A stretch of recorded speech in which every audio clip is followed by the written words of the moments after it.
Sir Abhijit दिक्के ने tweet किया है कि अगर सब लीगल कॉकरोचेस एक साथ आ जाएं तो फिर मनन मिश्रा जी क्या करेंगे, और साथ ही उन्होंने ये भी कहा है कि वो बीजेपी की जो राज्यसभा सीट है उसको क्लीन कर रहे हैं, और तीसरी चीज उन्होंने साथ में ये भी कहा है कि अब मनन मिश्रा जी को इस्तीफा दे देना चाहिए। नहीं, ऐसा है, देखिए जरूरत होगी तो जो सीजेपी के लीडर्स हैं उनसे मैं बात करूंगा, उस बात करने से मैं नहीं कतराता हूं, मैं बात करूंगा, जो बातें हैं उसको मैं एक्सप्लेन करूंगा।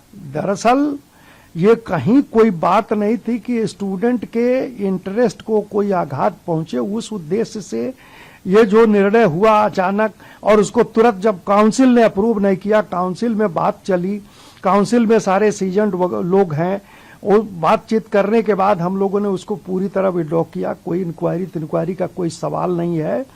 तो वो अभिजीत दिपके जी हों या दास जी हों, उन लोग को ये कम्युनिकेट करना चाहता हूं आपके माध्यम से कि स्टूडेंट्स के इंटरेस्ट में कहीं कोई दिक्कत नहीं है। स्टूडेंट्स के इंटरेस्ट को प्रोटेक्ट करने के लिए मैं हूं या बार काउंसिल ऑफ इंडिया है, बार काउंसिल के मेंबर्स हैं, इसलिए कहीं किसी को कंफ्यूजन है, कहीं किसी को अगर मान लीजिए कि कम्युनिकेशन में कोई दिक्कत हुई है तो मैं क्लियर करना चाहता हूं आपके चैनल के माध्यम से कि स्टूडेंट का interest he bar council of India के लिए, हमारे लिए सर्वोपरि है, और युवाओं का इंटरेस्ट, देश के युवाओं का इंटरेस्ट हम लोगों को देखना है।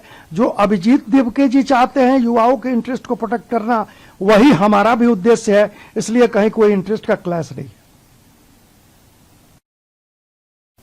सीजेपी के सौरभ दास है, उन्होंने भी ट्वीट करके कहा है कि मीटिंग और कॉन्फ्रेंसेस के लिए 14 करोड़ रुपए मनन मिश्रा जी खर्च करते हैं। ये तो मुझे नहीं पता है कि 14 करोड़ कहाँ खर्च हो गया। मीटिंग नहीं होता है, कुछ सेमिनार्स होते हैं, बार काउंसिल ऑफ इंडिया कोई टॉपिक्स पे सेमिनार वगैरह ऑर्गेनाइज करती है, लेकिन 14 करोड़ वाली बात वो ऐसा कुछ नहीं है।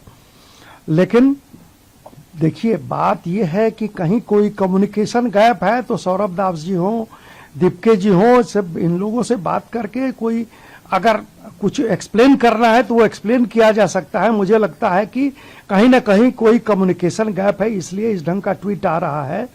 मैं ये पूरी तरह आश्वस्त करना चाहता हूं पूरे देश को, particularly the law students, the young lawyers, they know it.